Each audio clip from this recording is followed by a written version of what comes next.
Okay, welcome to U.S. turn 6. In the Atlantic side of the board, the U.S. are going to spend 41 IPCs on 2 transports, 1 TAC bomber, 2 infantry, and 2 tanks. They'll save 2 IPCs for next turn.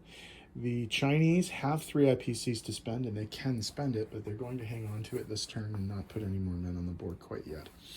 On the Pacific side of the board, the 35 IPCs that the Pacific Americans have are going to be spent on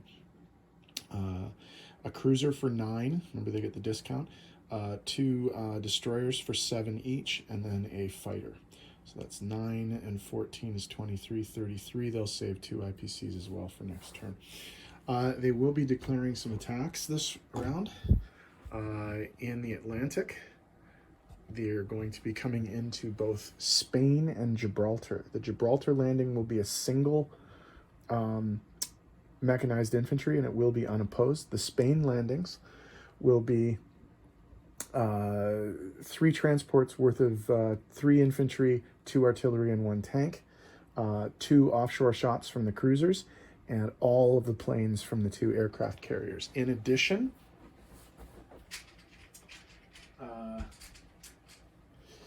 the attack will be supported by a landing from the eastern United States, an infantry and an artillery.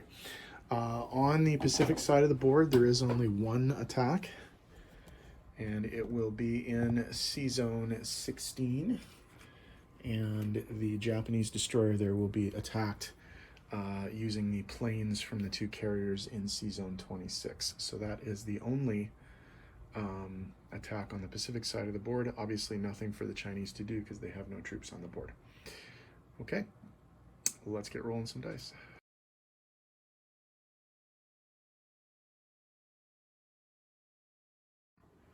Okay, for the amphibious assault on Spain, the Americans are coming in with the SS Joshua L. Chamberlain with an infantry and an artillery, the SS Patrick Henry with an infantry and artillery, and the SS Herman Melville with an infantry and a tank. This attack will be supported by 2 cruisers, the USS Augusta and the USS Quincy, along with 3 fighters and a tactical bomber from the aircraft carriers, the USS Lake Champlain and the USS Wasp. The Italians are defending with 6 infantry. So we have 4 2s for the infantry and artillery combos, a 1 and a 3 for the infantry and tank. Oh, sorry, we have to roll the 3s first for the offshore shots. And there's 1 hit there.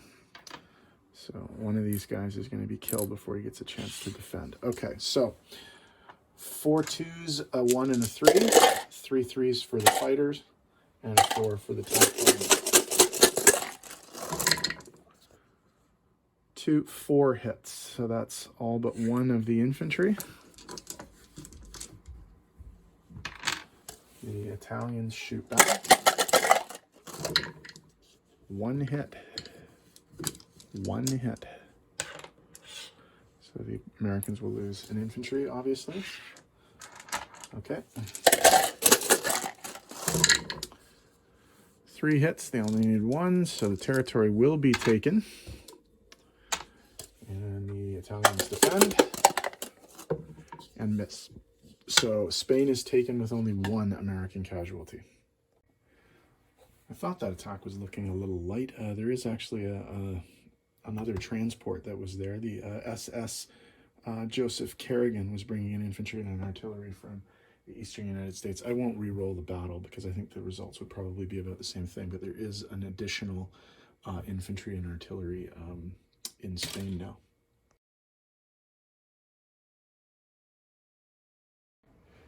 Okay, the battle for Sea Zone 16, the Japanese destroyer Fubuki is being attacked by 2 fighters and 2 tactical bombers from the Yorktown and the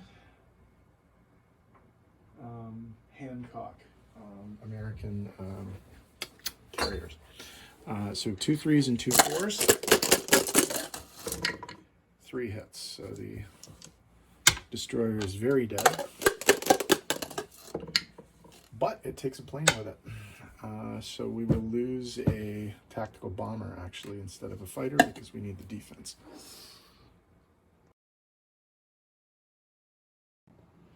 Okay, non-combat movement. The fighter from the eastern United States is going to go to C-Zone 91 and land on the carriers that will be there.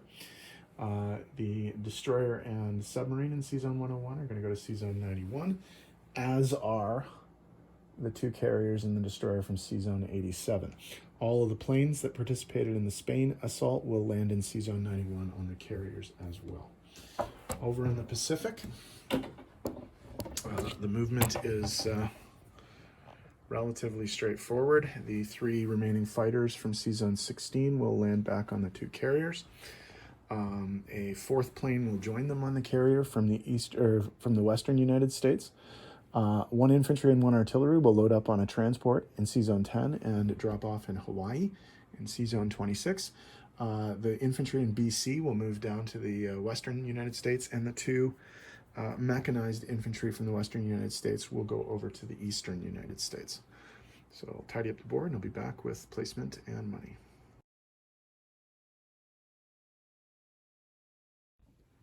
Okay, placement of new units, 2 new transports, 2 tanks, 2 infantry, 1 tactical bomber in eastern. In western,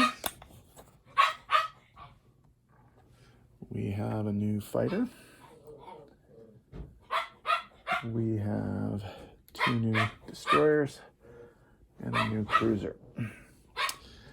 In terms of money, the only adjustment we need to make is that the Italians are going to lose 2 IPCs for Spain, and the Germans are going to lose Gibraltar, but that wasn't worth any money.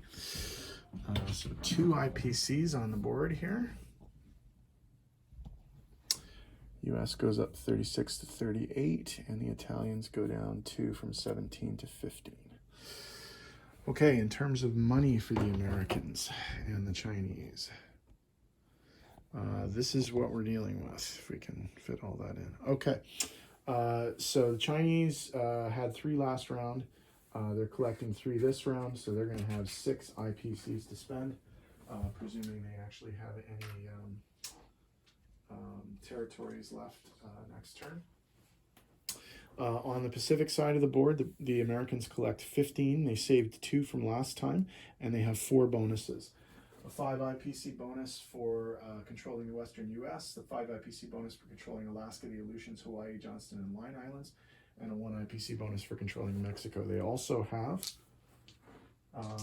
propaganda, so they will collect another 4 on top of that. Okay, so there's the extra 4 here. So that's 15, 17, 27, 29, 34 IPCs. The Atlantic side has a 38 IPC base income. They saved 2, and they have 2 bonuses, a 5 IPC bonus for controlling eastern and central U.S. and a 2 IPC bonus for controlling Mexico, Southeast Mexico, Central America, and the West Indies.